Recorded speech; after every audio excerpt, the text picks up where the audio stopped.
Hey everyone, today we are going to install this Apex M&P Ultimate Striker block and this 10mm Optics Ready M&P pistol.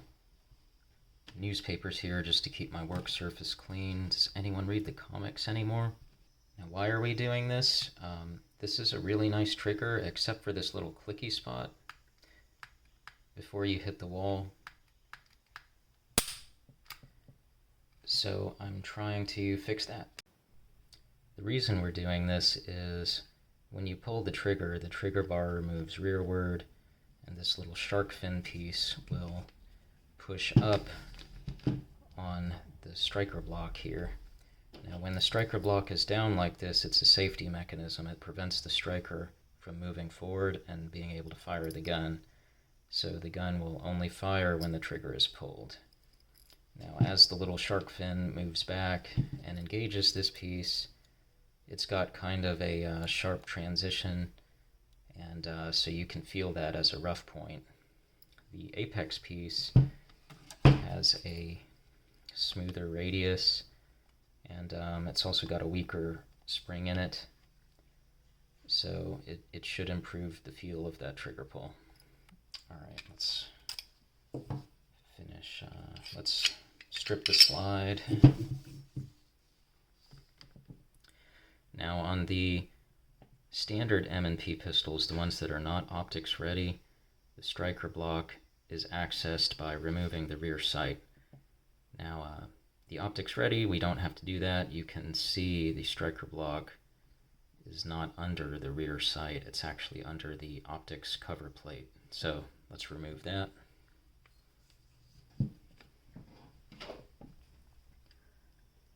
I've got a hex head wrench. These screws are tight. I haven't removed this before.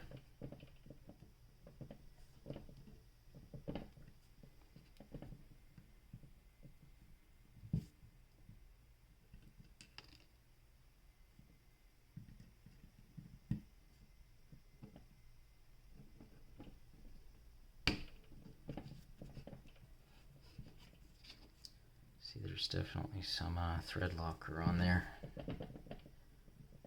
You do need to Loctite any screws on your guns. They will work themselves out.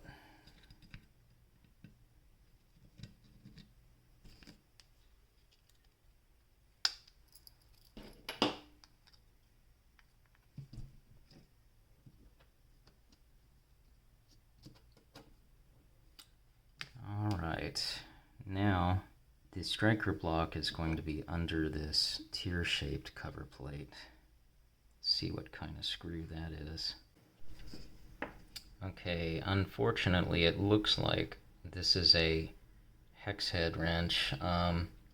Smith Wesson, I know, has used a couple of different screws. I was hoping it'd be a Torx, but I believe this is supposed to be a 050 hex wrench. It's very small. It looks completely rounded out, so this wrench doesn't engage it, nor does the next size up that I have. So what we're going to try to do is trick you can try when you strip a hex head or something.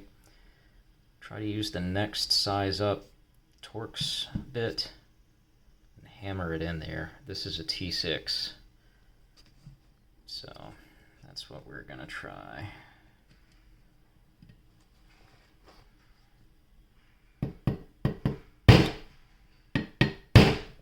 Alright, feels snug. Let's see if I can get that out. The last one of these I did, there was red Loctite on this tiny little screw, so it was not a super fun experience. Now this is working.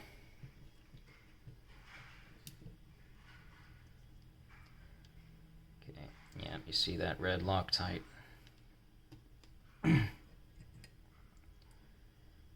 Here's our cover plate. This is the old spring. We're going to take that off, and we're going to drop out the original plunger or striker block. Take a second to clean up in there.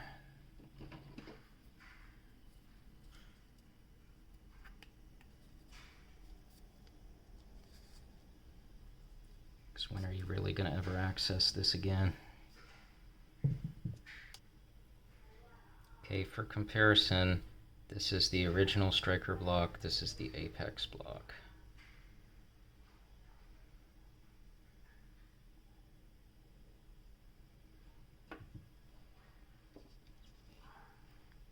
This is the original spring, this is the apex spring. So the apex block, we're just going to drop it in.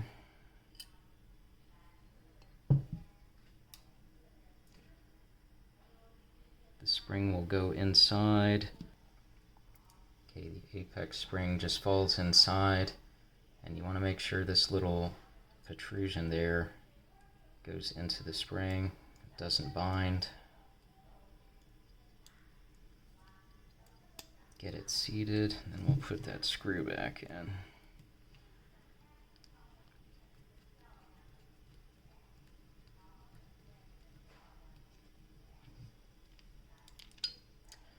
That's all there is to it. Alright, I reinstalled the barrel and the recoil spring assembly. I'll put the optics cover plate back on after we see how the trigger works.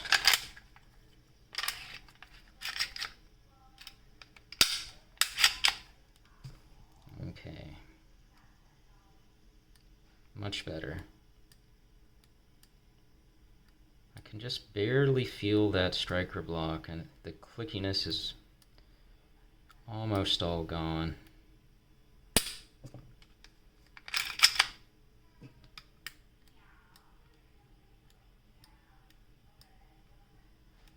It's much improved. Okay.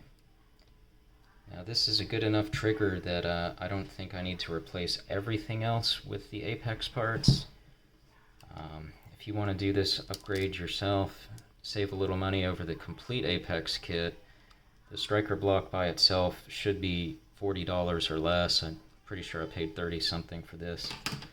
So there you go. Let's test our trigger pull weight real quick. It was pulling at 5 pounds before.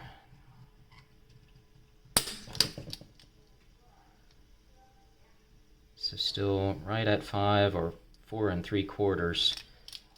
It's really not supposed to lighten the trigger this change, but just showing you that it's just over 5 that time. So let's call it 5 pounds. So the trigger pull weight is the same. This modification is not really supposed to change your trigger pull weight. It's just supposed to make it smoother. It did that, and I am satisfied with it for now. Thanks for watching.